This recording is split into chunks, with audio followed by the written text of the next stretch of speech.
سلام، علومی هستم از ماشین سازی علومی. 27 سال در صنعت جعبه و پاکت کار کردم. تمام ماشینالاتی که ساخته شده ایده و طراحیش از خود بنده و گروه هم بوده و هر چی شما میبینید نتیجه این سال هاست.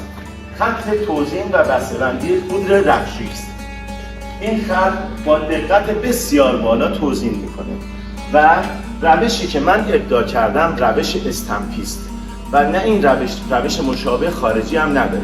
سر و ته جعبه رو با دقت بسیار بالا چسب میزنم و در سیستم خشککن خودم خشک میکنم و یه نوار نگهدارنده در انتها هم گذاشتم تا مطمئن بشیم چسبمون خشک و کیپ به کیپ تحویل شما میدیم.